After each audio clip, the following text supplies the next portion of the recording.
I hope you guys are having a wonderful day. Welcome to drboystv.com, the home for intelligent Black people. My name is Dr. Boyce Watkins, and today we want to talk about Diddy. Mr. Diddy is having a really bad day. It looks like that we are at the culmination of what some might define to be 30 years of seemingly questionable behavior on the part of Sean Diddy Combs.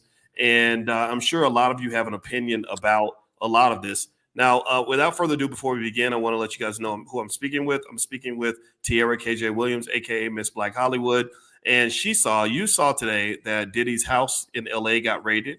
Yeah. And there's also even these reports about fleeing the country, stuff like that. Yeah. First off, how you doing today, T? And did you hear about all this stuff that's been going on? I'm good. I caught wind of it today. Obviously, I was just like you, just kind of like looking on the internet, seeing what was interesting. And I came across all the drama. And obviously, I flooded your timeline with it. Yeah. Yeah, it was kind of crazy, right? And by the way, everybody, give us a yes in the chat if you can hear us. Okay, let us know if you can hear us. And also, I want to say hello to everybody. Yoshika, my name is Corey. Good to see you. So here's the deal. The latest that we are aware of: Diddy's house in LA has been raided, and also, sorry. Oh, and Miami. Oh, they raided two of his houses. Yes, Miami and LA. Mm-hmm. Okay, thank you for bringing that information in. And he was on his jet at the time, according to various reports, and that led to conversations about whether or not he was trying to flee the country or trying to get away from a bad situation. So, T, what did you make of this? I mean, did that raid surprise you? Yes, absolutely, all of it. I wasn't expecting. Obviously, I saw a video of his sons being handcuffed outside the home.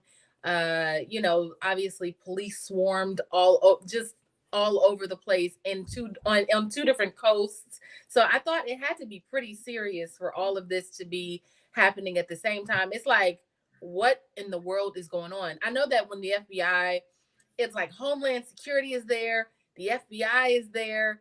It just says that like there's a lot going on. This is serious. This is not like, where it started with Cassie. Not that the situation with Cassie wasn't serious, but it's like all the allegations have really piled up in a really serious way.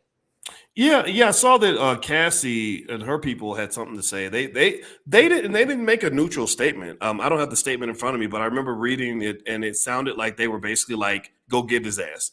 Like it's time for him to be held accountable. Everybody's been using that term accountability, and what it means to be held accountable. Yeah. It sounds like they want him to be held accountable, and then the question becomes like, for what? Like, what has been happening? If you were going to say Diddy was being held accountable for things, or to be held accountable, what would be on your list in terms of things that might have been worthy of an investigation or that kind of thing? Well, it's always the responses to other grown men and children for me. Like, the video I saw with Justin Bieber when he was like, "You don't like to hang out with me no more." And Justin was like, "I've just been busy." And, he was underage. Just how he talks to other grown men. I saw a video of him talking to Fabulous, and he was like, "You don't party with me no more." And Fabulous was like, and he started calling him daddy and all this stuff. It was just really weird. So I know there's been a lot of debauchery happening over the years. I mean, it appears so. So I just would want to know basically, like, has there been any assault, any of the things that like are serious, like him having sex with men and women is his business, but has he really like harmed people that were not old enough to make those decisions for himself? There's all these rumors circulating about how he introduced a lot of people. I think Usher even said it when he was younger, and his mom kind of let him stay with Diddy. He was introduced to a lot of things like sooner than he should. He never goes into detail, but obviously that it's not good. So just being held accountable for being reckless. Well, I'll tell you what, it is one of these things where y'all give me a yes if you agree with this. It almost felt like for many years there was a lot of dark behavior in the industry, period. Right? Like we always knew R. Kelly wasn't the only one. And I would say this. Tell me if y'all agree, but I don't think Diddy is the only one. Like, and I think there's a conversation about what that means. Like, what exactly are we referring to? Yeah. Because men having sex with men, there's nothing illegal about that. Correct. But it's like crossing certain boundaries. Like, were these men underage? Were people being coerced? Yes. There's conversations about people getting drugged and stuff like that. There's there's all this sort of extra discussion, and I think that the investigation was even linked to sex trafficking, which obviously takes it to a whole nother level in terms of being problematic. But what's interesting to me is how when this happens, we tend to isolate one person. We look at one person, and that one person is the guilty person, and then we just forget that person had 10,000 friends that were eager to party with that person the entire time. Yeah. What do you think? I mean, does it seem like we just kind of get sort of tunnel vision sometimes? Yeah, I think the media is interesting in that way, where it's just like you watch the demise of one person, and although other people were involved, and in some of these documents, you see them throwing other people's name in, Cuba Gooding Jr.'s, obviously Meek Mill, Usher. You see all of these other names being thrown in, and obviously everybody's like, no, I don't want to be associated with that, but we are seeing it. We are seeing other people's names, but it just happens to be Diddy's day of doom. Diddy's downfall. Diddy's day of doom. Diddy's downfall Did you mean for of doom. The dumb Diddy. Yeah, well, I tell you what, I think it's I feel like stuff like this, you're just scratching the surface. That's what I'll say. Right. And I don't know if y'all saw this, but even Miss Candace Owens, who's been vocal about a lot of stuff, kind of popped up with some interesting perspectives that I think are worth even considering. I think that she claimed that this ring, or if you will, or whatever you want to call it, goes deeper than just him, that there's people at a higher level. Yeah. And effectively what is being argued by Candace is that the raid was designed to get rid of evidence and to protect higher people than him, right? As opposed to, but then again, though, the right wing tends to have their conspiracies, but then the left wing has theirs too, right? The right wing conspiracy is that everybody on the left is a pedophile, and the left wing conspiracy is that every Trump supporter wants to murder black people in his sleep or whatever, and the cops just wake up wanting to kill people, right? Yeah. So a lot of this extremist stuff kind of pops in. I listen to it all. I don't believe it all, but what I do believe is what I see and what I know. And I will say that I knew a person who was kind of in that rapper actor space. I know people who know more people than I know, because I don't want to be in that space. I don't want to be around any of that. But I remember I asked this guy who knew Diddy. I said, so what's it like? What's Diddy like? Like, what kind of guy is he? And it was like fear was in his eyes, where he said, man, I don't know what's going on over there, but they got some dark shit going on over there. I remember, and I'll never forget that, because I was like, ooh, I don't want to be around dark shit. Like whatever that is. I don't and actually a lot of people don't know this. A lot of people don't know that Dr. Claude Anderson met with Diddy, that Diddy invited Dr. Anderson. How many of y'all knew that he called Dr. Claude Anderson, told him that he loved Powernomics, and flew Dr. Anderson in, met him in his office in New York. And I got a sense that, first of all, nothing happened, right? Which made me have a problem in general with just fast talking Negroes. I don't have any respect for that. If you say you're going to do something, like, I think you should do things, right? But then whereas Ice Cube didn't have that same approach. Ice Cube, whatever we talked about doing, he did it. Diddy, I didn't feel the same way. But then also I remember that it was like this sort of, you always had the kind of gayness there. And it's almost like that became kind of the scandal, but then it turned into just crazy stuff. And what's funny to me, T, tell me about what you think about any of this that I just said. Yeah. But I always thought it was so weird to see these guys, these old guys, some of them, my age and beyond, just going on shows like Vlad TV, seeking attention by telling everything that they did in the 90s and beyond. Why would you do that? It was bad enough that you got away with the shit. Now you're out here just snitching on yourself. Was it Aaron Hall? Was that the one who was talking about that? Oh my God. That's stupid to me. It was so disgusting. But I think there's an arrogance there that, like, since I haven't been caught in 30 years, I will never be caught. Like, there's a statute of limitation. What are they? It's like, you can't catch me. Ha, ha, ha. I did it already. And I think people are seeing that is not true. Or they throw it out like, I mean, yeah, we used to do that in the 90s. Like when Aaron Hall was on there just being disgusting. Like that interview I was like, this is the guy that used to sing Let's Chill? Like gross. But he, Diddy saw me. He was around when I was effing bees and all it was just a lot to take in, right? And you just wow, this is the person that we've been regarding as an R&B crooner and amazing and all of this stuff and having such good thoughts and feelings about. But really, you learn that they really are gross and disgusting. Right, and what that really tells you is people got to stop worshiping celebrities. That's what I mean. That's what it's really saying to me is you love somebody just because they made your favorite song, and people don't understand. Like, I guess because I'm a man and I kind of understand men better than like a woman might, right?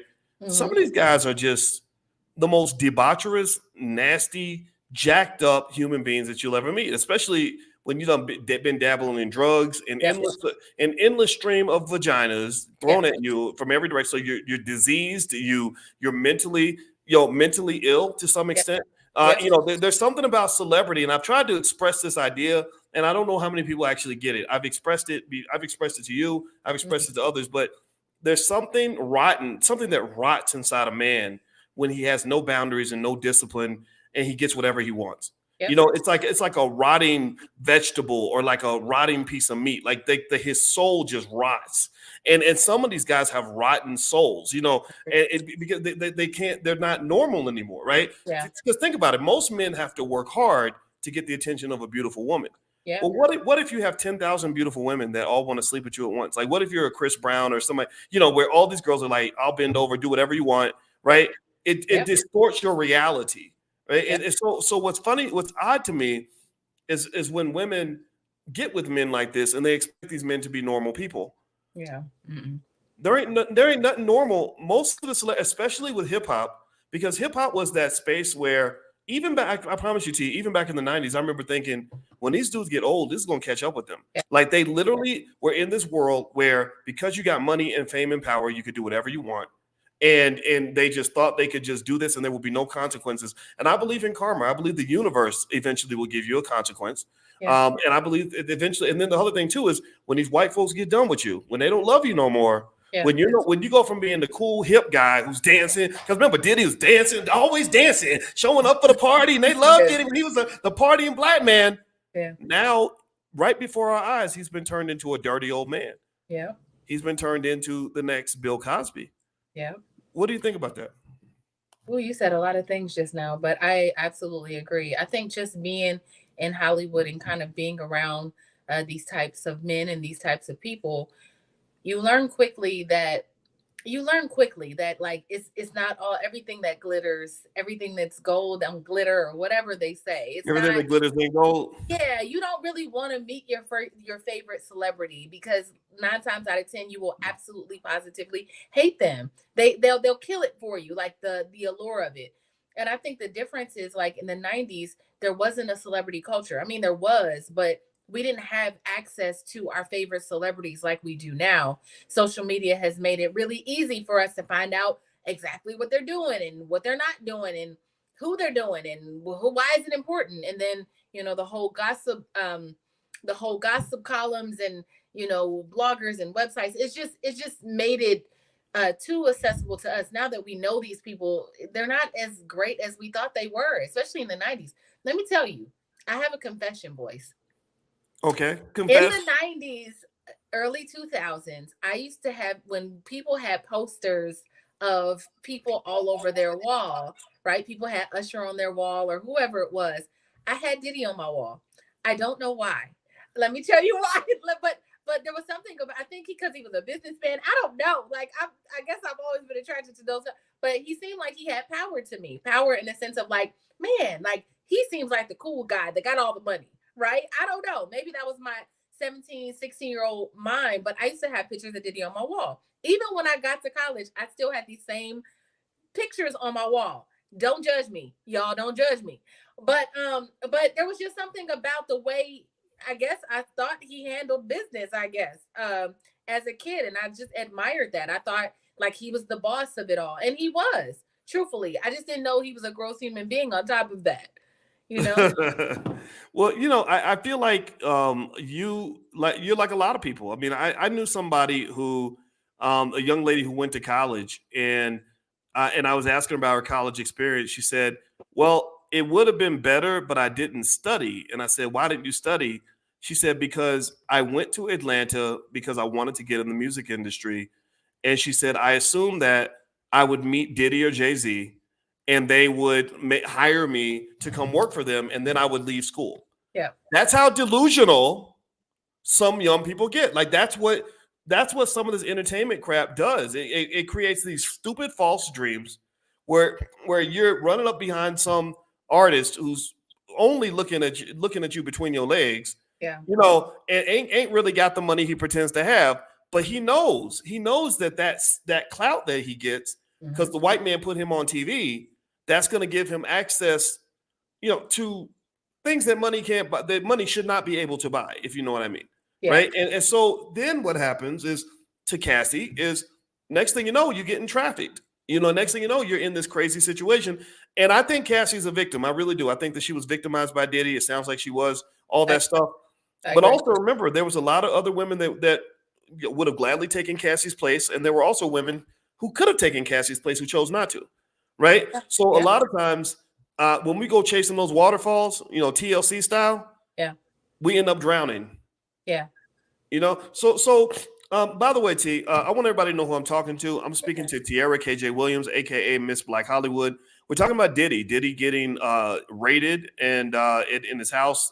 There's all these reports about him running off to other countries and everything else. If y'all could do me a favor, please hit the thumbs up button, thumbs up, share, subscribe. And Tiara's website is realvirtual.net. And they help people with their businesses. So if you have a business and you need some help, everybody needs help. So if you're trying to make extra money, get your side hustle off the ground, reach out to realvirtual.net. I work with them and I love their team. They're extremely good and they will do an appointment with you. Tell them Dr. Boyce sent you. Realvirtual.net, REEL virtual.net. And they have a lot of people there that can help you kind of not just come up with the idea, but to do the work. All right. So hit the thumbs up button, thumbs up, share, subscribe. So okay, so let's kind of like do a quick like recap on this because I want to hit this Diddy thing in a couple other directions. That were inside that mansion at the time that DHS or Department of Homeland Security made entry into this mansion and onto this property, and you saw the juxtaposition of these heavily armed vehicles and those very expensive luxury cars that are parked right on that driveway right there. So clearly a very different sight than we're used to seeing. But there you see some of the people that were inside that mansion at the time of the raid. They are being talked to by investigators, by people from the Department of Homeland Security. I could see they're getting their pictures taken as well. So maybe they don't know who they're looking for or who they have in front of them at this point. But again, part of the process of gathering information as to who in particular was on the grounds at the time that they made entry during this raid. So if we do have a vantage point from the ground there, I'm not sure if we have a ground.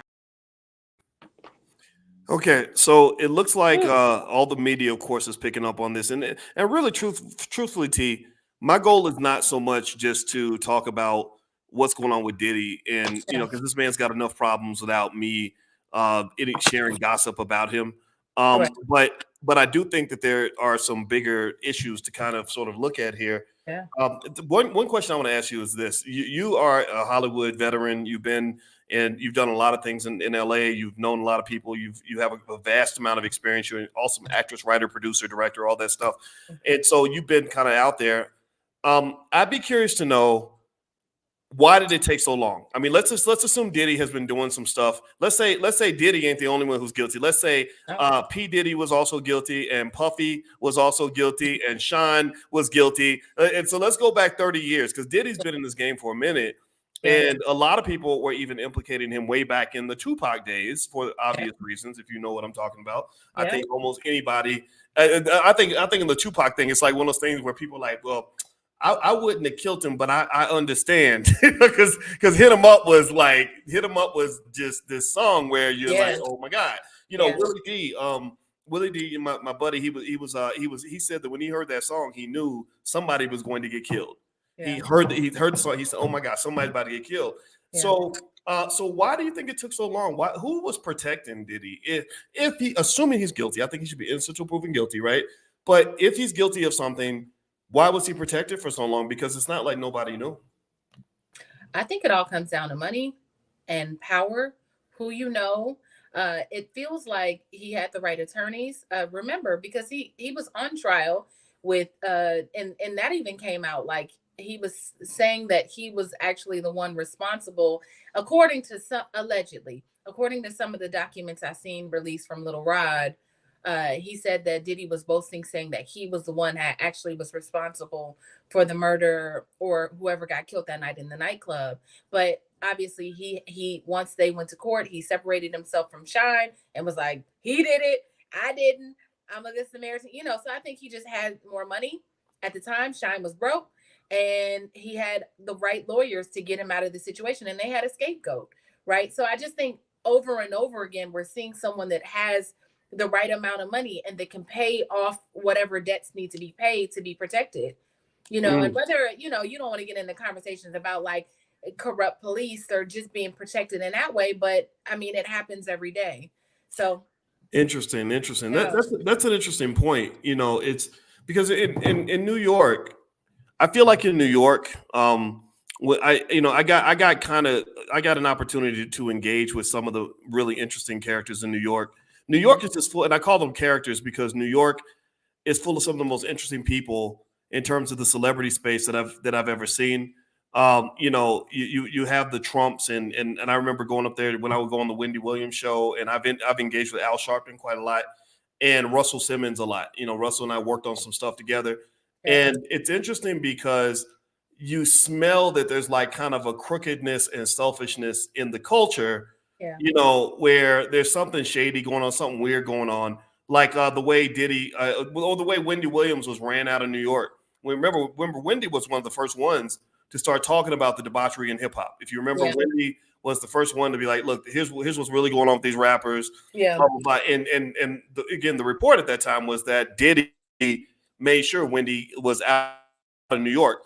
And so with these individuals, there is a high level of intelligence, in my opinion, because it's a really competitive space. Everybody's trying to be famous. Everybody's trying to be successful. Yeah. So the ones that rise to the top, whether you're talking about somebody like a Sharpton or a Russell or a Diddy or Wendy, I never met Diddy, but the other three I did interact with quite extensively. And I can confirm, like, all three of those people, Wendy, Sharpton, and Russell, are all geniuses.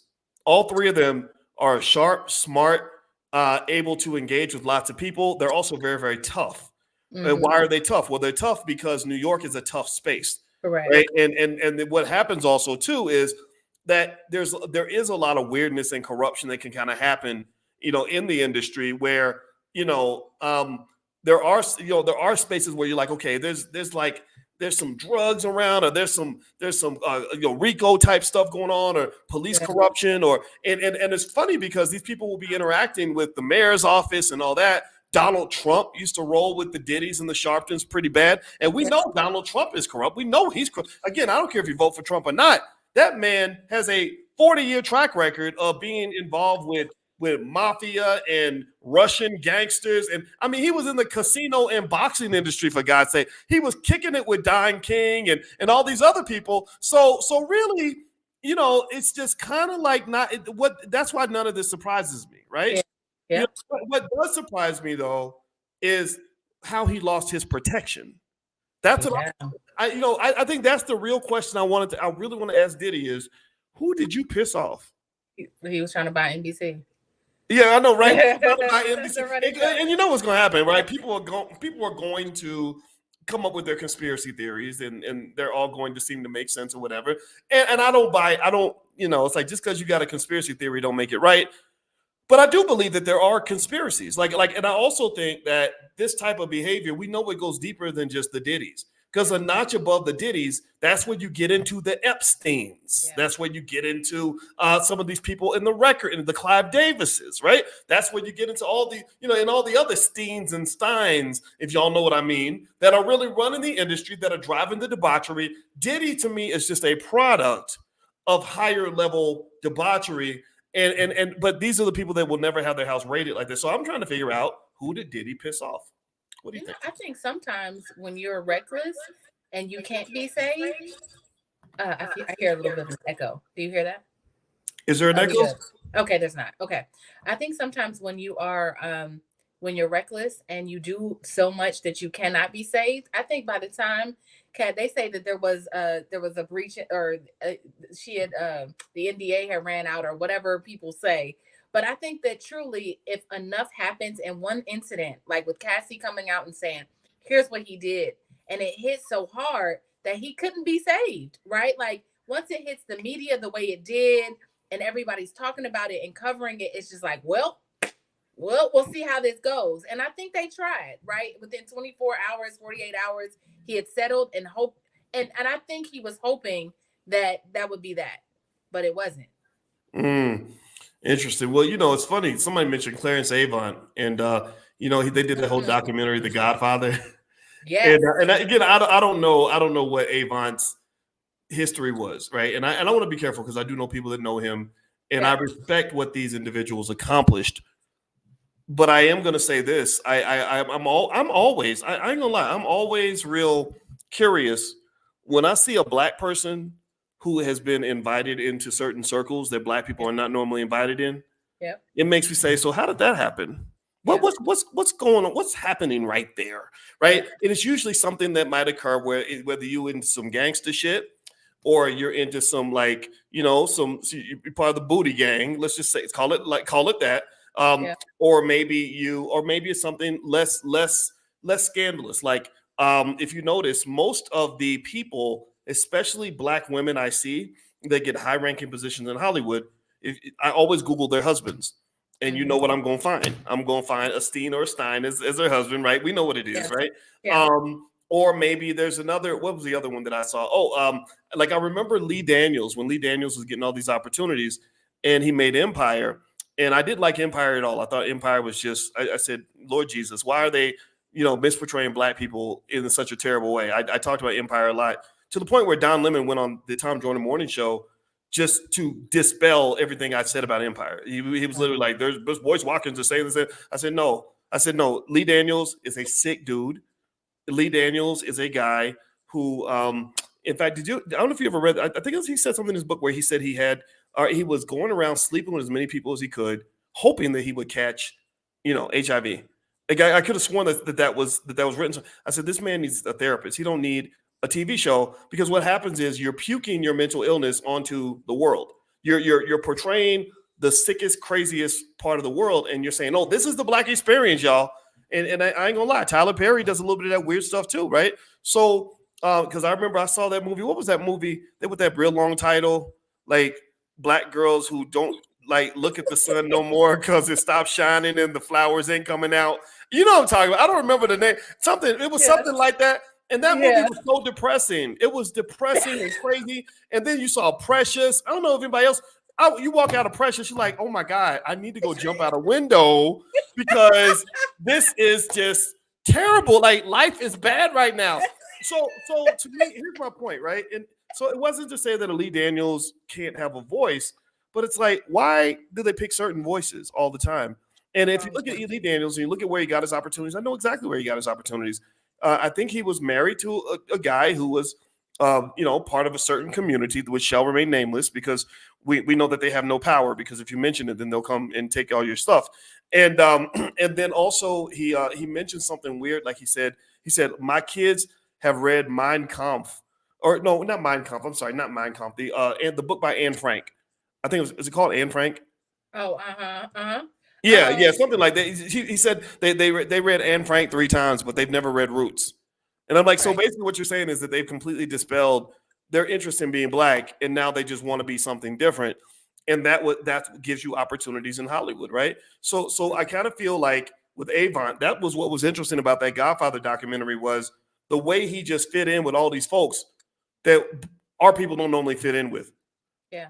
Every other Black person that you meet is a nigga except for this one. Like, what's special about him? What happened here?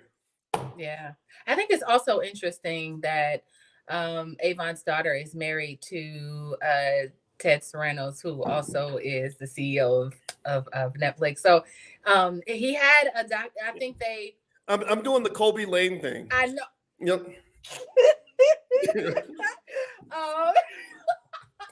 So there's also that, right? And if there had been rumors around of who Clarence Avant was, I think that was a great opportunity for them to take it and kind of celebrate him and all the things that he did. But you also have to wonder, because his wife was brutally murdered, right? They brutally murdered a 90-year-old lady. It's like, it was like, where did that come from? And somebody literally hopped the fence, and they had a gated community, which is weird. And there was just so many holes, and then it just went away, right? Like, It's like, how did the security miss that somebody hopped over and then they just knocked on the door and then blew her? You know what I'm saying? Like, it was weird. And then like nobody caught it, and she went, and then they had a funeral, and then that was it. So there's just a lot of things, like you said. It's a lot of things happening around here. I mind my business. I try to stay out of that, but there is a lot of stuff that I've seen that I'm just like, no, I don't want to be part of that. I don't want to be part of this, that.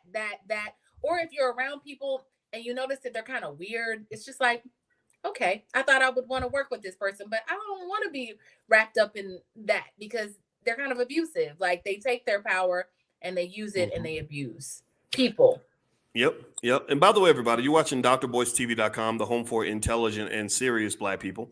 So if you are a serious Black person, this is the place for you. But we also like to have fun. I'm speaking with Tiara KJ Williams, aka Miss Black Hollywood. We're talking about the whole Diddy house being raided and fleeing the country stuff. But we really want to go beyond just the story and the gossip. I don't want to do that. I want to talk about the broader implications. And I actually have a financial lesson that comes out of this, financial consciousness exercise. And also, I want to mention to you guys the stock that we mentioned this morning, the stock that I'm buying. I mentioned to you all, you guys know every single morning we do financial consciousness training where we talk for 45 minutes about money. My PhD is in money. I want you to understand money. I want you to meditate on money so you can have money. And if you want to join that, just text the word morning, MORNING, to 87948. If you text morning to 87948, I'll send you an invitation. You can join us. It's almost like a financial church where we get together and I just break it down and chop it up and help you guys understand it. And so the one stock that I mentioned to you all as a result of what I think is coming down the pike is an energy crisis. I don't know if you know this, Tiara, or not, but literally I read somewhere that AI is sucking up all the energy. So there's going to be energy shortage. And they said that in the next few years, AI is going to actually take up more energy than every house in America, like combined or something, right? So the solution, I believe, is going to be nuclear power. I think we're going to really turn heavily toward nuclear power. So the stock, the ticker symbol that I mentioned to the students today is a stock called Energy. It's Energy something. And the ticker symbol is UUUU. That's the ticker. So if you are an investor and you want to get Energy Fuels, that's the name of the company. So if you want to get ahead of this and you want to invest in something that I'm invested in, feel free to take a look at UUUU. And also, if you want to join us, text the word morning to 87948. That is right there on the screen. So you can write that down. Just pull out your phone, type the word morning like a text message, and send it to that number 87948, and you can join for free. All right. So here's the next thing that I'm thinking about, T, is this. I like to think about the financial side of stuff. Yeah. And one of the things that I observe too in the way you can get trapped in a Diddy type situation is because people tend to want to be around people that have money. Yes. And Jeffrey Epstein understood this very well. I believe, I'm gonna tell you what, I believe that it's not inconceivable that Jeffrey Epstein could have been like Israeli intelligence.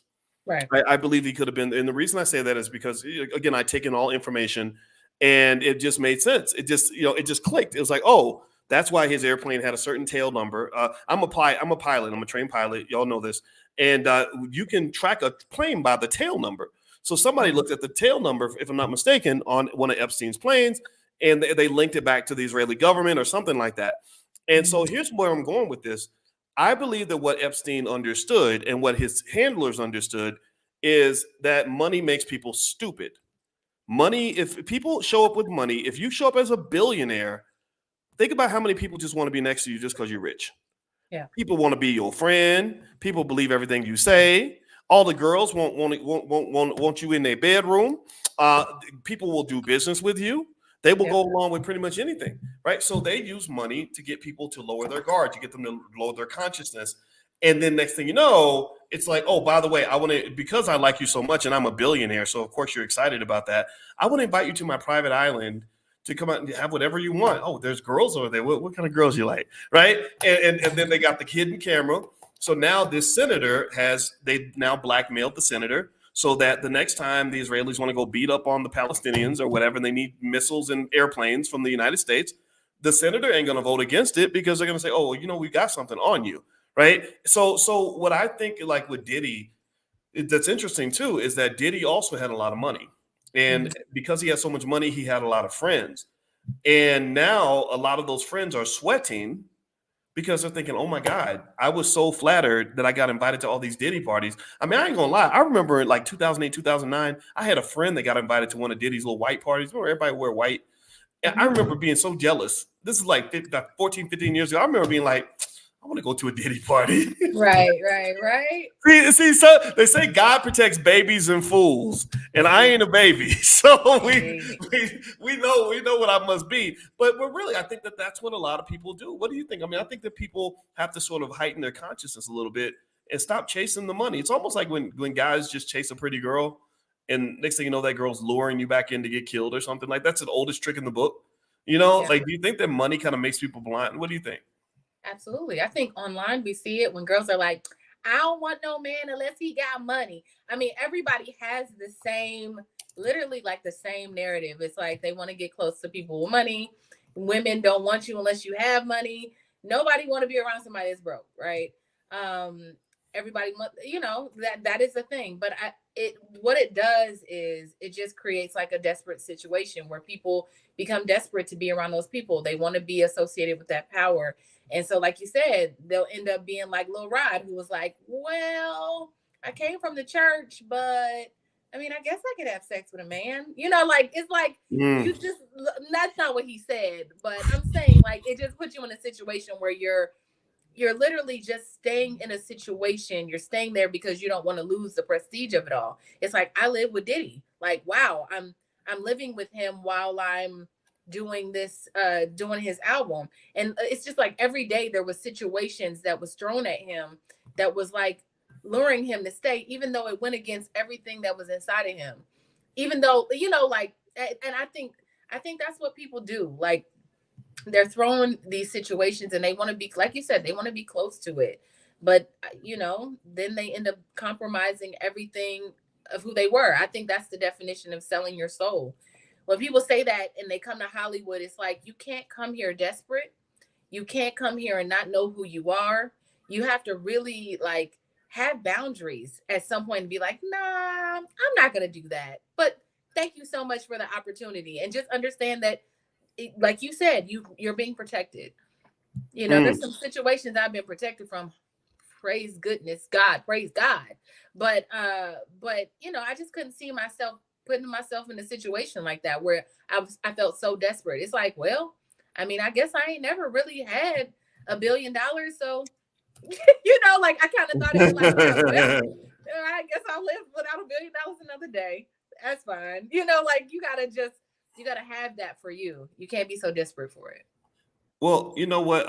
And by the way, everybody, if you could please hit the thumbs up button, thumbs up, share, subscribe. I'm talking with Tierra KJ Williams, aka Miss Black Hollywood, and we're talking about Diddy. And today, if you don't know, his house got raided, and also there's all these conversations about him possibly trying to escape to an island or something like that. All those details, you can get that stuff from TMZ. We are here really to talk to you about the broader implications of this, like sort of what we can learn and understand about our culture, right? And one thing I want to bring up on this, T, is everybody always talks about the culture. And Diddy was a big part of that, the culture. I never claimed that culture. I never felt like that culture was a representation of who we were. I think that what happens is that we think the culture is basically whatever white people put on TV, and if they have black faces on it, we say, oh, that must be our culture. But if you think about it, if you look at it from just a common sense standpoint, even if you wanted to throw in a word like morality, which is kind of a slippery slope, I don't want to go down that path of judging people. You saw some pretty ignorant, debaucherous, like crazy, ridiculous shit that we were then calling the culture. Yeah. And it was all validated because there'd be some guy who made a hit album and we would say, oh, well, that he's representing us. And next thing you know, he's supposedly a black leader and all these other things. And we end up making ourselves look kind of silly to the world. And all this is being manipulated and controlled by people that have the money.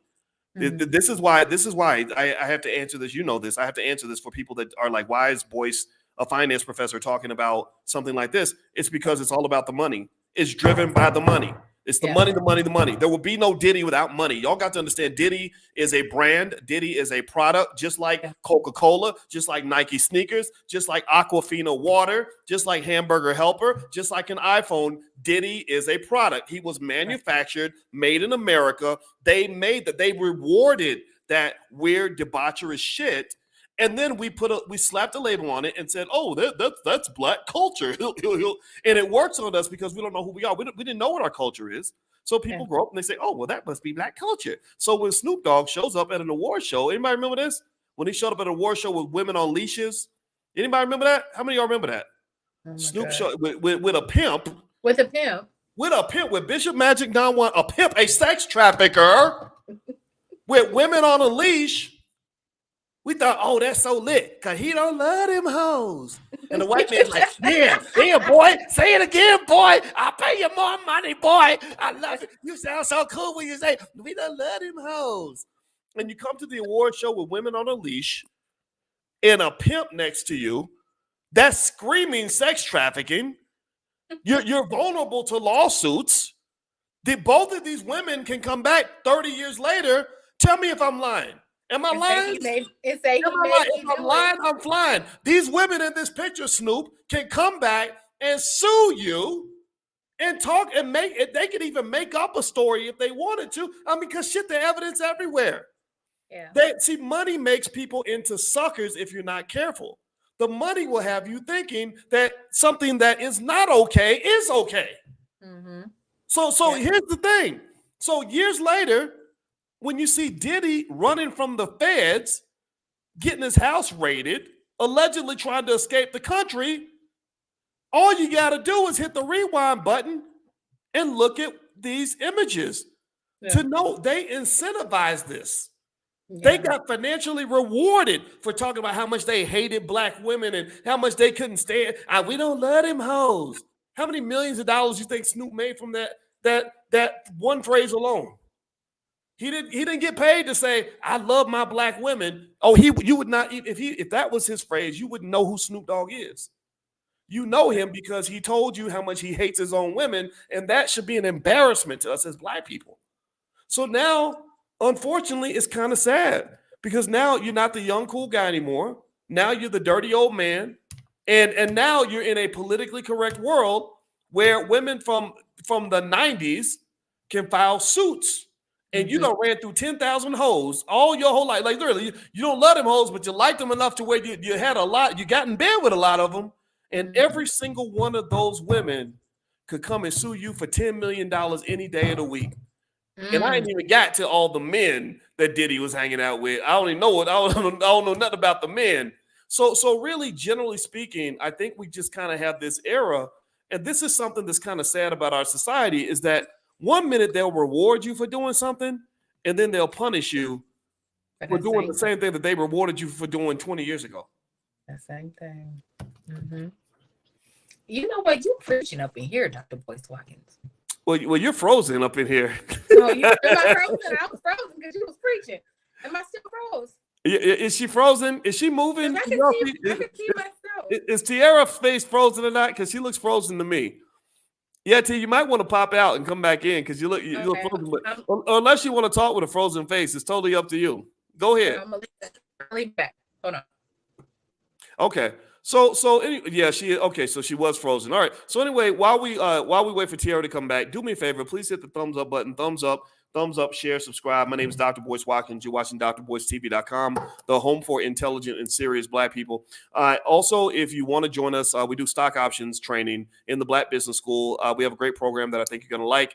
It has increased the income of a lot of the students. We're very proud to say that the stock market, the percentage of the country that invests in the stock market is about 61%. In the Black Business School, that number is 88%. I want to get it up beyond 90%, but right now we're about 88%. So if you want to join us, just go to drboyceprime.com and take a look. Also, if you text the word money to 87948, text money to 87948, I'll send you some free stuff. I'll send you an invitation to our stock options summit that's going to be in Los Angeles, April 19th.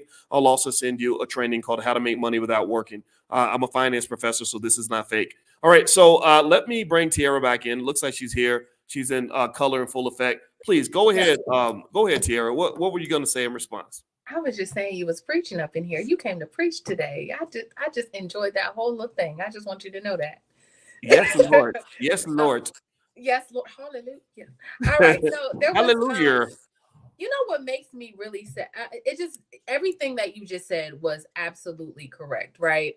I wanted to just add to it like the fallout. Like I always think of like these little girls that Diddy has who are now without their mother and possibly going to be without their father. The idea that, you know, like these other children are out here on the yard in handcuffs and, you know, like all of just what the fallout really means. You know, it just kind of makes me sad from just a family, like from the family, you know, looking at them and just watching them fall from grace. It really makes me sad. Like it just like the girls, like I said, and you know, there's speculation that, you know, people on the internet are saying like, did he kill their mama or whatever? But I don't know nothing about that. But just the fact that, you know, if they are, there's such chaos with their father right now. And then they have, you know, they don't have their mother. And it just seems like a lot. It seems like a lot going on. And you know, it just made me sad. I'm looking at these pictures and I'm just looking at all this stuff and him fleeing and possibly, allegedly, which is another thing that we haven't talked about. Obviously, do you think that he's trying to like Russell Simmons it? Do you think he's trying to go, you know, somewhere where he can't be extradited? Well, you know, there are those reports, obviously, right, that his plane was tracked to the Virgin Islands and that they had to force him to land. I'm gonna just say this: if that's the case, I wouldn't be surprised. I mean, you know, it almost sounds like a lot of chickens are coming home to roost. And I think that we have to sort of just go ahead and accept the idea that the Diddy era is pretty much over. You know, the idea of Diddy being sort of the cool guy that everybody loves and the party guy and the dancer, the Peter Pan of hip hop for the most part, because he didn't seem to age. Now he's aging. Now he's aging right before our eyes. Yeah. And he's not the same guy that everybody thought he was years ago, right? And now what's happening is that you're having all these receipts being reckoned of all these people that were eager to get next to Diddy for all those years, right? Mm-hmm. All these people that wanted to be his friend. And here's another funny, crazy little factoid. Guess what day Biggie's album Life After Death was released? Guess what the date was? Mm-hmm. Wait, I thought I was putting it on the screen. Wait, I'm putting the wrong thing on the screen. I can't find it. Guess what date? Can y'all guess? I'll give you a hint. March 25th, 1997. March 25th? Yeah, Biggie's album release date was today. So isn't that interesting? 1997. Yeah. 1997. I thought I had something else I was going to put up there. I'll put it on the screen so you guys can see it. But literally, I don't know if that. I mean, that's so it's kind of interesting because there's almost like this supernatural aspect of what's happening where people have sort of talked about. I don't know if you heard people talking about a psychic who predicted, you know, a lot of these things would happen in the spring. And so I don't know. I mean, Cat Williams was a psychic. Cat Williams said the truth was coming out in 2024. He said all the truths are coming out. Well, you know what? Yeah. I mean, you know, and I think that it's kind of unfortunate because what surprises me about rap dudes, a lot of the rappers that they're really just, you know, are kind of in the messy stuff, is that society gave them a big leash. There was a lot of leeway for them to get ratchet and get into stuff and, you know, and just mess around and do a lot of stuff. And so what to me was, you know, really going on here was kind of this abuse of power, right? This idea that says, okay, it's not enough for me to know that I can sleep with any woman I want. I need to force her to to sleep with a dog, or you know what I mean? Like Yeah. whatever. Like just I need to drug people and really make them into whatever. And I'm gonna tell you this too. I really think T that the hook here in terms of black people going to Hollywood and other places and getting weird is it seems like drugs is a big part of that, right? I think there's Yeah. something about drugs, and this is why I don't mess with drugs, but Yeah. drugs unlocks a side of people that would not exist otherwise, right? Yeah. Like that's remember when Richard Pryor said he said that he was curious about what it'd be like to sleep with a man. So he Yeah. said, so I slept with a man for 2 weeks to see if I liked it and I didn't like it. And I didn't like it. Yeah. Yeah. Normal black men don't say that. No. I don't know a single straight black man anywhere who would ever be like, oh yeah, let me just experiment. No, you experiment with like chocolate ice cream instead of vanilla, right? Maybe you experiment with wearing shorts in 50-degree weather, but you don't experiment with something like that, right? Yeah. And I think it was the drugs. I really think so. And in fact, actually, you mentioned something earlier where you talked about the guy who came out of the church who was kicking it with Diddy, and he just starts letting go of his moral boundaries because because what they've done is they created this thing that you want so bad, this fame, this money, this you're next to these celebrities, so celebrities have this intoxicating amount of power over you, and so I think about. When you mentioned him, I thought about another person I know who was out of the church. He sang at his church. He was really good. And when he was 15 years old, he was invited to go out and go on tour with a very famous group in the 80s. Yeah. And during that tour, he was 14 or 15, Justin Bieber age-ish, right? When Justin first got discovered. Yep. Bad things happened to him during that tour. And he also got introduced to cocaine. Yep. Now, this person, he never got famous. He never got rich. The great career that he thought he was going to have didn't happen. But when he was running off with these grown men who were exposing him to only God knows what, he had his whole black family back at the church cheering him on, just saying, "Oh, look, he got a he got a record deal. He got blah blah." Like everybody, we get so excited about somebody getting the so-called opportunity, and you don't even know that you sent your child off to go make a deal with the damn devil. To be sexy. I mean, I think a lot of people do that, right? So all the women did that with R. Kelly. I believe that when there's a part of parents that you're right. They like, oh, I want my baby to be famous so bad. She gonna be the next Beyonce and all of that. And then they it's like for you to sign over your parental rights to Diddy, for him to parent Usher for a little while. Like you don't know what you are sending your kid off into. He's an adult. He's having, you know what I'm saying? So I think there's a part of when I look at a lot of the women that have been sex trafficked by R. Kelly or whatever, right? I always think of their parents. It's like, where was their mamas? Where was your mama? Where was Aaliyah's? Not where was Aaliyah's mama, but when R. Kelly was where was their parents when they were allowing, like when Aaliyah got married, right? Like, where was your mama? There's no way that I'm gonna let my 13-year-old go off and be with a grown man just because she sings. My daughter sings, my daughter's acting, but I'm not giving her away to nobody. she gonna do that through us. So I just think there is a bit, like you said, I'm sorry, that just triggered me. Like there is a bit of us, the parents that are at fault. Because they do want that. They want that. They want the allure too. And I think it's from a place of love. I want my child to have better than I had. I want them to have opportunities, and they trust these people. But you can't trust nobody with your kid. It's your kid, So, yeah. Well, I think that's a great point that you make. And I think that a lot of times we just get suckered in by that. There's something that makes people trust celebrities. Yeah. We also trust these managers and agents and all these other people that because they give you access to your dream. And then if you show resistance, like if you say no, I don't want my child to be exposed to this or exposed to that, then they kind of just have this long list of other people's children that are just waiting for that same opportunity. So you're kind of scared, like, well, if I don't go along with whatever they say, then I'll be seen as difficult and I won't get this opportunity that's in front of me. And I think that it's and actually it's interesting. Remember, I didn't finish the story about what happened with my cousin that got discovered when he was 14 or 15. Okay. He just died from a drug overdose. Oh wow. Like literally, yeah. He was about my age, and when he got discovered, you know, he went out with this group, and they introduced him to stuff that he shouldn't have seen at the age of 14 or 15, and Wow. it literally, what's the word? It cursed him for life. Yeah, ruined It his haunted him for the rest of his life. He, you know, people don't understand.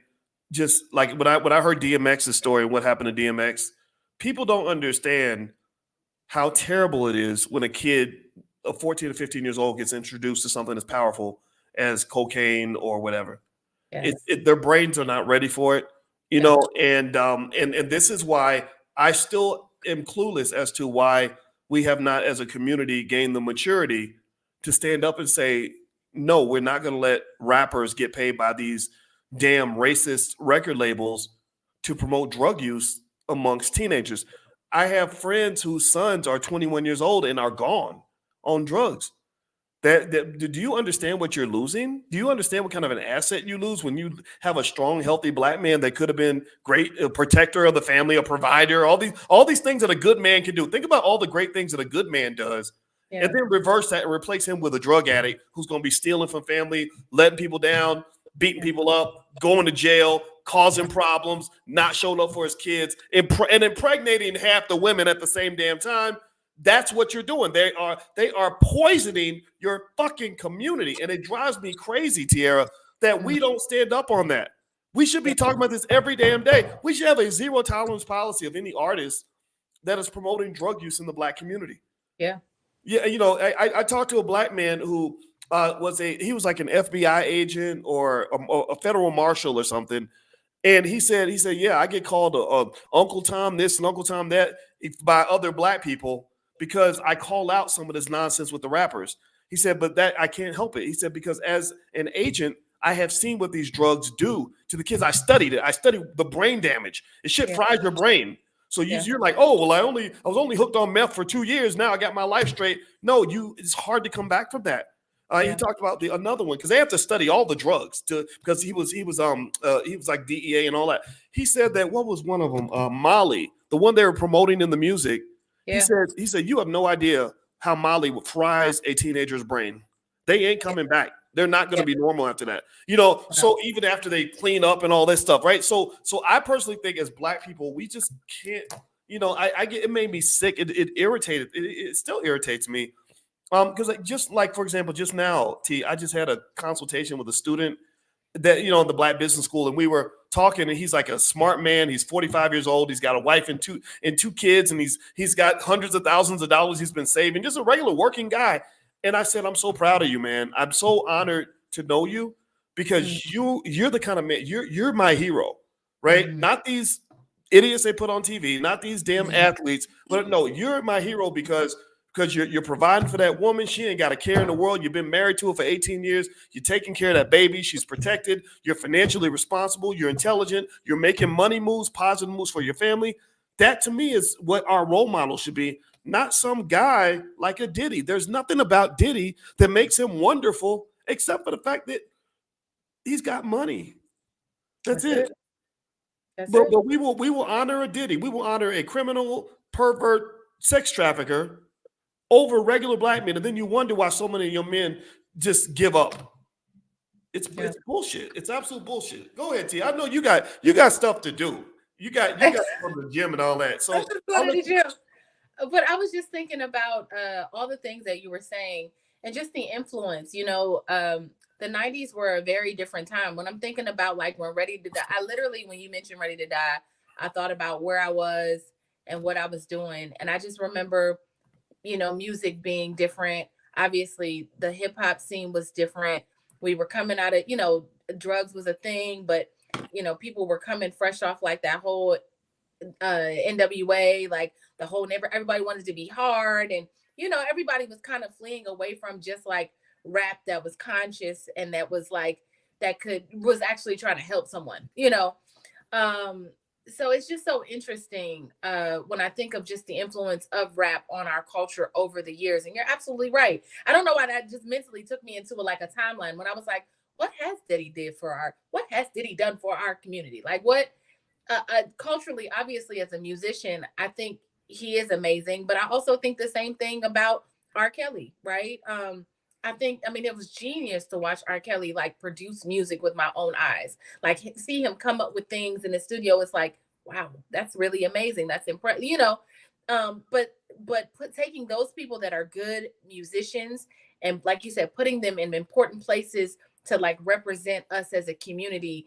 There should be a separation. Like, here's good artistry, but let's put people who are responsible, who are leaders like yourself in the forefront, you know, to really like lead the charge on what our community needs and all of that. Because when you start to put like having celebrities as like, you know, city council members, remember Cardi B ran for office? It's like, what is Cardi B gonna do in office? But be like, like, what is she gonna do?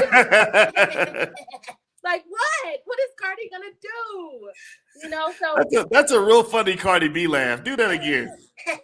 She be just like, oh my God, me and my daughter do that all the time. But she just that, you know, I'm just wondering, it's like, you're right. Once you get a certain celebrity, it's like thinking about Kim Kardashian as a lawyer now.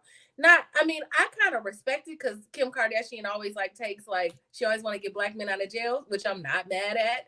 But it's just the idea of that. Like, you can go from a sex tape to like a lawyer and be like, yeah, I'm getting people out of jail now. It's great. Like, you can do that. We accept it and we embrace it as culture. So I just think that that's so interesting. You gave me a lot to think about in terms of like, you know, just this whole thing, like really thinking about what these people are and what they should be revered as, like just good musicians, not like the culture. You're right, boys. They shouldn't be the culture. They should just be good musicians. They should, right. They have a right to be a culture. They could be a subculture. A subculture. But that is not black culture. Yeah. Right? And I think we have to know the difference between the two, because there are people who are, you know, there are people out here who hustled to succeed, who didn't sell out in order to get there. They didn't make a rap album. They didn't make a sex tape. They didn't go and rap about getting kids on drugs. You know, they didn't dribble basketball, throw a football. They did it the hard way, right? And honestly, those are the people that are the leaders in the community, not the people that got rewarded for engaging in what effectively became a minstrel show. Hip hop went from being this beautiful thing, this amazing art form where you had just, you know, super talented people that were really speaking a message that was very powerful and beneficial, right, to being something that just represented black people in the worst possible way. And that was not accidental. That was deliberate. There's a reason why Tribe Called Quest couldn't get no airplay, but Snoop Dogg could go on an award show with women on a leash. Yeah. Now Snoop Dogg's got to worry about somebody coming back filing lawsuits against him for sex trafficking, right? As soon as he goes from being the jolly old man that everybody's loves right now, you know, Snoop Claus and all these other goofy things that he's become, at some point they're gonna, and a lot of people don't even know this, I think right before Snoop made a big announcement about something, a lady had filed a suit against him, like accusing him of assault. And wow. And I was watching to see how the media would respond, and I noticed how they kind of muffed it out, because what he did was they strategically announced bigger things. Like I think I could have sworn it was like right before he was going to go perform at the Super Bowl, so that kind of squashed it out. But that was out there. So because let's just be clear. If they do a sweep of hip hop, if they have a reckoning of hip hop, Diddy ain't gonna be the only one. He's not gonna be the only one. Yeah, and it ain't just the R. Kellys. That R. Kelly wasn't hanging out by himself when he was with all them girls. You're right. You know, R. Kelly had a lot of friends. He did. You know, a lot of people. You know, so what's unfortunate, what's kind of interesting is that I think a lot of guys are very nervous right now. If I'm you're talking about the Jay-Z's and the Dr. Dre's and whoever, you know, and I feel, part of me feels for these guys because that's kind of what happens. Malcolm X used to say that the white man will sell you the liquor bottle and then he'll lock you up for being drunk. Yeah. So he was like, so don't take that liquor bottle. He'll get you gassed up, thinking that you're safe. You can let your guard down. You know, I'm not black. I'm OJ. Yeah. But then they remind you, Black no, you're OJ. still black. Now you're black and you're OJ. So we're gonna, we're gonna remind you that you live in America. So so here's my conclusion on Diddy is I don't doubt that Diddy probably broke the law. I don't. I just believe that he did. I believe that there's some stuff there. I do think, however, that it is patently unfair to be going back and grabbing stuff from 30 years earlier. I don't like that. I think that that's too shaky. You don't have enough evidence. Also, I think that he's not the biggest fish in this whole pile. I think that Diddy has people above him that position him. Remember, Diddy was a guy who was positioned by other people. I want to know what they were doing too, right? Yeah. But at the same time, though, I don't want to hear Diddy coming out acting like he's Martin Luther King and we all got to go fight to get him out of jail. Because my thing was, you weren't really calling on the black community when you were doing deals with Ciroc and all these, these white folks in London to sell liquor.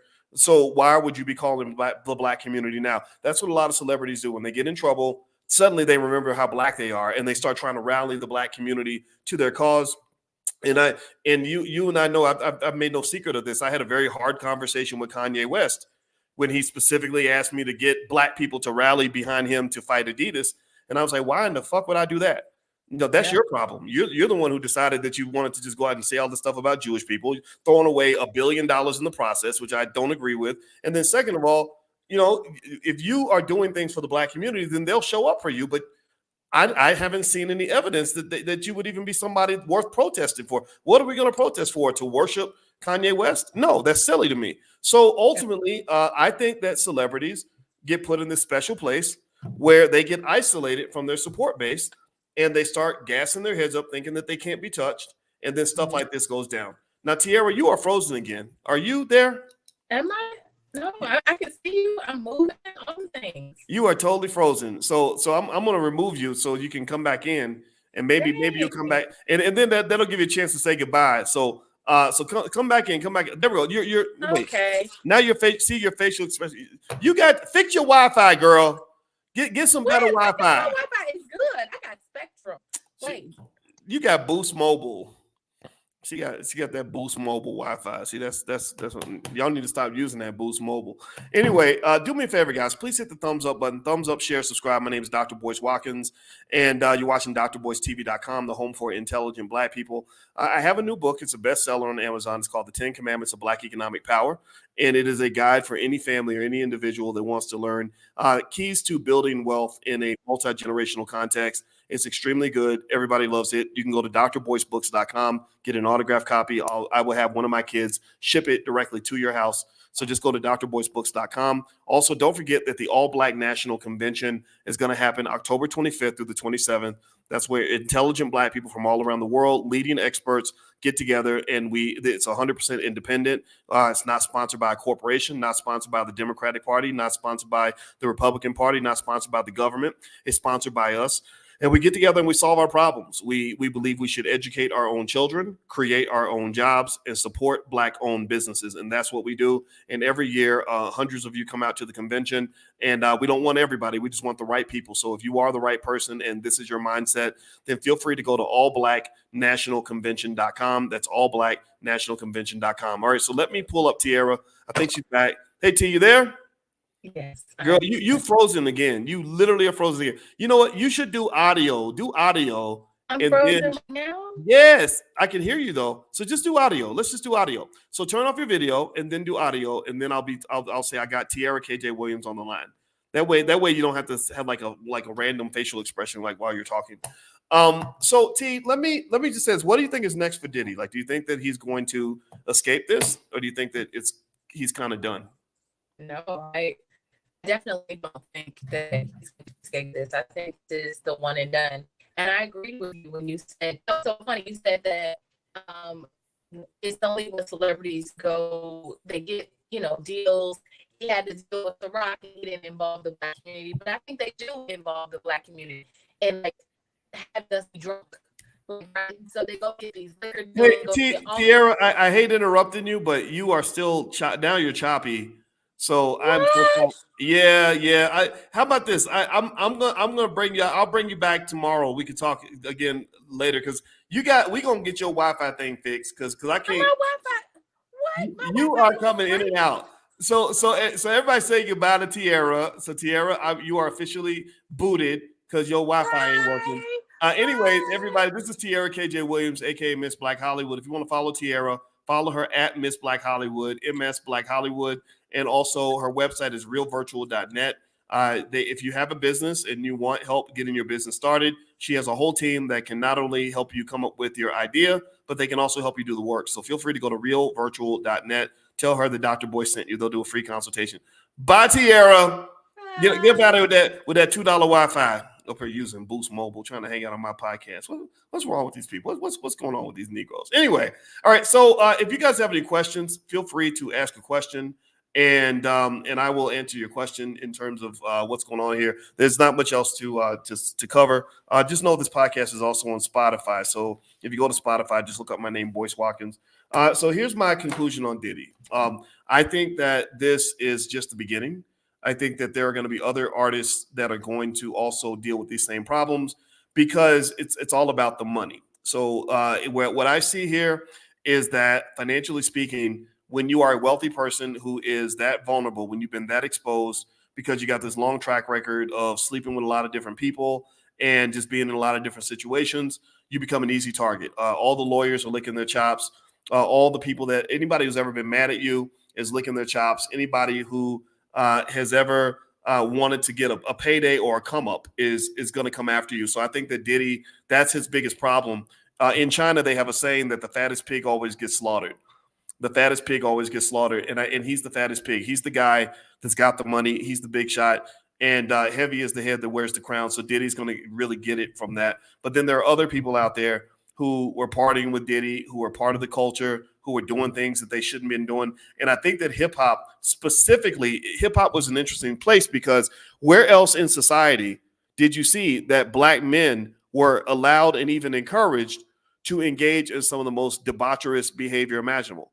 Like, where else in society was there where you have black men that are allowed to get away with stuff that even white people can't get away with? Seriously. It was in hip hop culture, and the only way you can get away with these things is if they're protecting you. So they kind of gave them this license to let their hair down, so to speak, and get comfortable. And what's unfortunate is that we also have a society that's just not fair. The society that has a history of lynching black men, especially when they actually did commit the crime that they're accused of.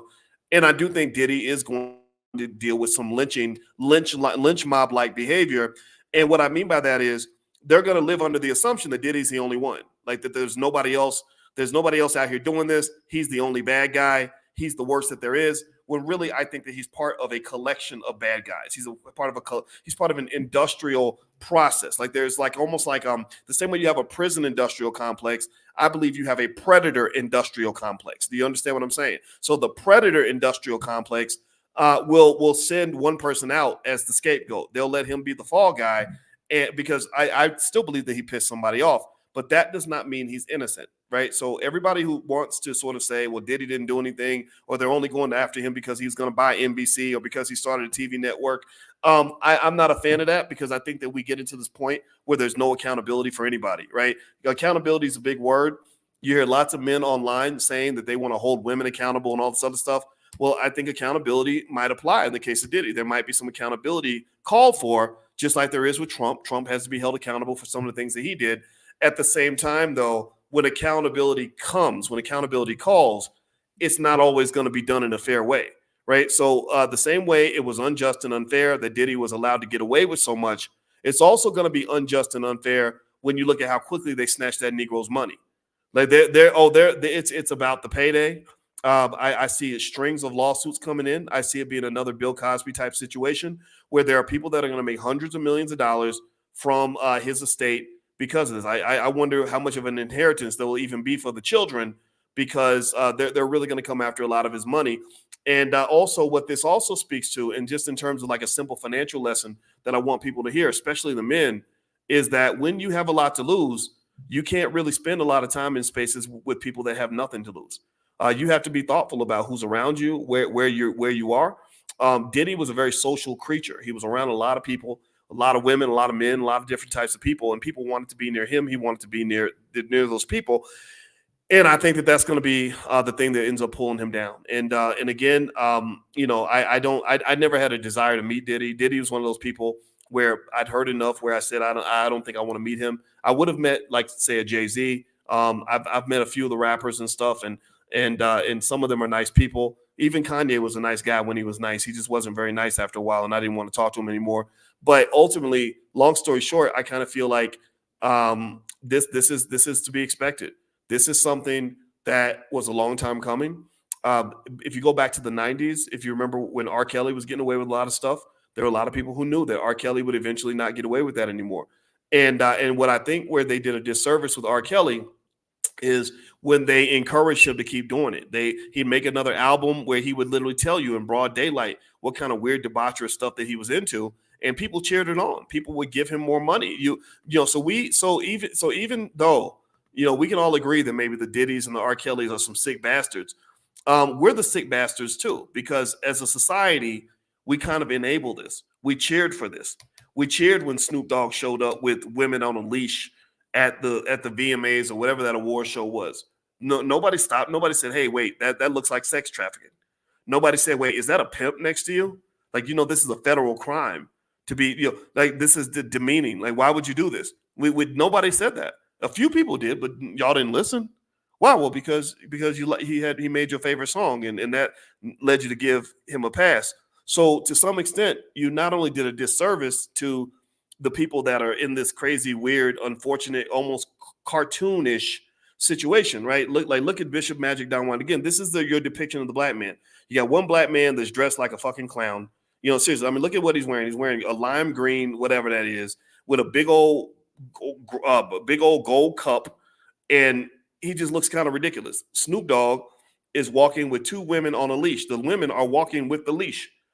So what in the world would make a black man wear, a suit looking like a gay leprechaun, another black man walk into here talking about how much he hates black women, we don't love them hoes, and calling himself a dog, and then two women that are showing up to this award show with a leash around their neck? What makes this happen? I want y'all to process this. This is what I call a money meditation.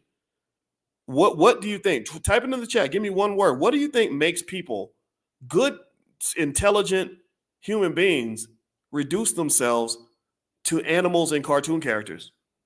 And just notice there wasn't no white men showing up looking like this. Wasn't no white guys doing that, even though white people are not perfect. But this is preserved specifically for the black man. This minstrel show belongs to you.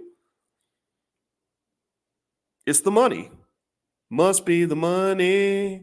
If you take money out of this equation, and this is why, and I want y'all to understand this is why you hear me talk about these topics, because you cannot talk about money without talking about culture. Money has a culture around it. Money has an energy around it. It's spiritual.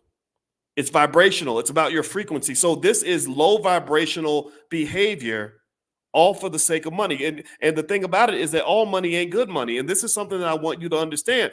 All money ain't good money. This is not good money. A good parent would look at this, and if this is your son and he's sitting on an award show hosted by a bunch of white folks that would love to see his black ass in jail, and he's walking around with women on a leash, risking getting caught in a RICO sex trafficking case because he's got a pimp next to him. That's what pimping is, it's sex trafficking. You would call your son up, those of you that are good parents would call your son up and say, "Son, what the fuck are you doing? If you don't get your ass home and act like you got some damn sense, I'm coming to snatch you off that stage." That's what a lot of y'all would do. And I want to commend you. If you're that kind of parent, I want to commend you, because a lot of parents wouldn't have the courage to do that. A lot of parents would say, "Woo, I'm so proud of my son. He's so successful." What's successful about making yourself into a minstrel show? There's no success in that. In anything there's only the illusion of success. Because even the illusion is temporary. Eventually, when the lights go dark and when they don't love you no more, they go back and they say, "Oh, well, of course you deserve to go to prison. I mean, look at this. Look at this. You had women on a leash. You were hanging out with known sex traffickers." And I'm not even blaming Snoop for all this. I'm not even blaming R. Kelly for all of this. I'm blaming those two and the enablers. Remember, everything has an energy around it. There's an atmosphere around it. There's a culture around it. Just like money has a culture and an atmosphere. R. Kelly had a culture and an atmosphere around him. He was surrounded by a culture and an atmosphere that spent many years making him think it was okay for him to go date a 15-year-old. They made him think it was okay for him to make songs about sleeping with 20 women in the same day. They made it seem okay for him to just, engage in behavior that would be entirely unacceptable if he wasn't a rich, famous singer. People enabled that. People brought their daughters to him. They fed their children to this man. That's what they did. So now when R. Kelly is sitting there in prison garb, when he's wearing a prisoner's jumpsuit, what I'm sitting there thinking is I feel bad for this man. I do. I don't think he should get out of jail. I don't think he should not be held accountable. So don't misquote me. Don't say, well, Dr. Boyce feels bad for R. Kelly. I'm not saying it like that. So make sure we don't get that wrong. I'm saying I feel bad for him because society encouraged him to behave in this way. America is not a country that rewards black men for being normal, decent, disciplined, healthy, beneficial human beings. The society does not reward black men for being the kinds of men who take care of their families, handle their business, educate themselves, and show responsibility. Those are not the guys that get to be the millionaires. Those are not the ones that they put on TV. The men they put on TV are the ones who will do the most buffoonish, clownish things to gather enough attention to sell a record, to have a party. And then when they get done with you, they throw you out with the garbage and they say, well, we didn't want nothing to do with that nigga anyway. Tell me if I'm lying. If I'm lying, I am flying. This is what they do to you. This is the culture, y'all. This is the shit they've been promoting on BET for years. Y'all been Paramount Pictures. You're just as guilty as Diddy. BET, you were feeding and funneling. You were paying him. You knew what this man was up to. You knew he was involved in all kinds of crazy stuff. You knew the rumors. Come on now. How many of y'all really think that they just now figured out what Diddy was up to? They knew that in 2004. And they incentivized it. And why did they do it? Well, because, first of all, because the industry is a dirty, nasty place. And people forget that. People act like it doesn't happen. And then second of all, because they don't care about your community. They don't care about your son. They don't care what happens to these people once they're done with them. They don't care about Diddy's family and his children who've been traumatized now because they had to be carried off the property in handcuffs. They don't care about that. All they care about is making a dollar and doing it at your expense, polluting and destroying your culture, pissing in your culture, making your culture into a toxic waste dump full of debauchery and immaturity, embarrassing, ignorant-ass behavior. The intelligent black man does not get celebrated in America. You have to be ignorant as hell. You have to be stupid. You have to, if you can spell words and have a vision for your family, or you're making a plan, or you're trying to be disciplined, well, that's not interesting. They want to see you looking like Bishop Magic Don Juan in the big leprechaun suit. That's what they want. That's what they want for black people. So when I see this stuff going on, I mean, I'm sorry, I had to be honest with you. And I know I probably sound weird or preachy. I don't know what I sound like, but at the end of the day, it bothers me. It makes me just sick to my stomach because these guys are smart. Diddy's a smart man. Diddy could have done some great things. I think Diddy could have been a great asset to the community, but instead he was like this flashy little fast-talking, shit-talking, no follow-through, little Peter Pan-ish type of guy who was literally 45, 50 years old, dancing around like he's a 22-year-old. And he was doing that because that's what he had to do to get his money. So now you see where that's put him, and this guy's in a really tough spot. I don't see this getting better anytime soon. That's just my honest to God assessment. And I know I probably pissed some people off, or maybe I hurt somebody's feelings when I said it. If I did, I apologize, but I can't take back what I said because this is honestly what I'm saying. This is an honest reflection. So be careful. Teach this to your children, please. Get them ready for the world. Teach them that all money ain't good money. Just because somebody's paid doesn't mean that they're successful. There's a lot of wealthy failures in our society. In the black community, it's very easy to be wealthy by selling out. It's very easy to be wealthy by being ignorant. It's very easy to be wealthy by following the crowd. It's very easy to be wealthy by doing debaucherous things. But a lot of times that wealth is only temporary. And at the end of the day, these people will throw you out with the garbage. And I think that's what they're doing to Diddy. I'm going to tell you the honest God truth. I believe Diddy's guilty. I believe just like I believe Cosby did some stuff he shouldn't have done, but I don't believe Cosby and Diddy are the only ones. And I also believe that they got pinpointed because they pissed somebody off. And they know the people that pinned those two are people that are smart enough to know that society's kind of dumb. They don't think things through. They don't process and wonder like, hey, wait, do you think he really was the only one? They don't look at the higher ups. They look at those two people and make them the scapegoats. You look at R. Kelly and you think R. Kelly's the only one.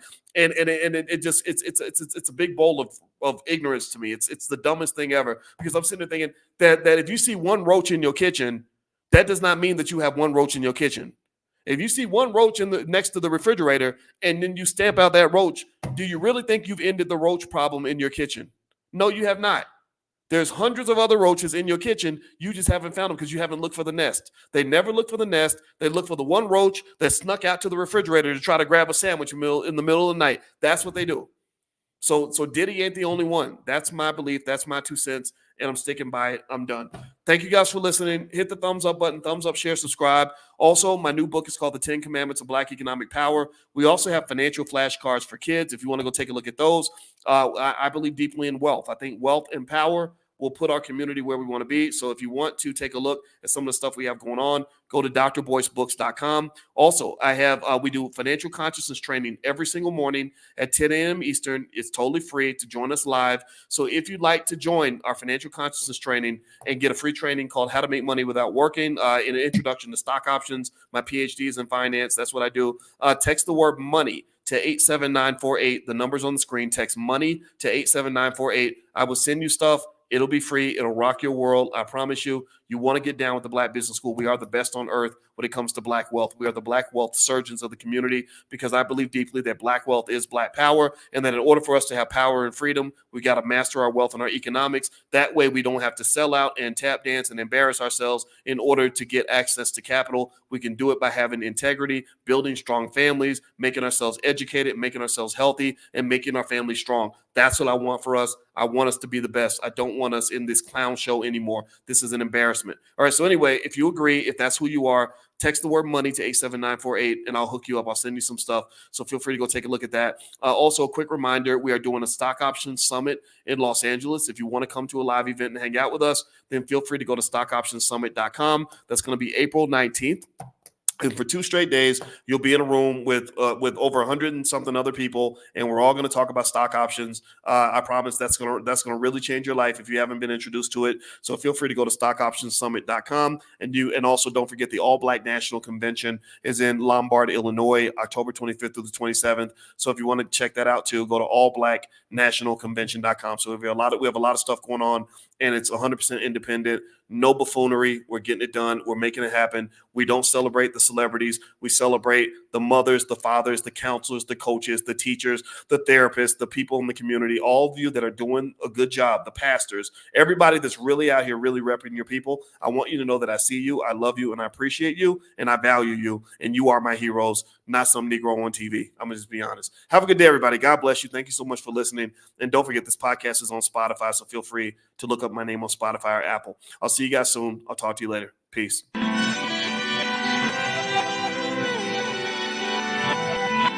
Here we are, clan the isms, cataclysm, great.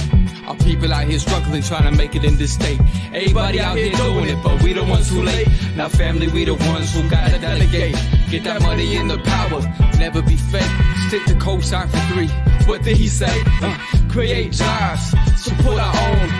Educate the same and buy back your home. Got 3 degrees, triple 10.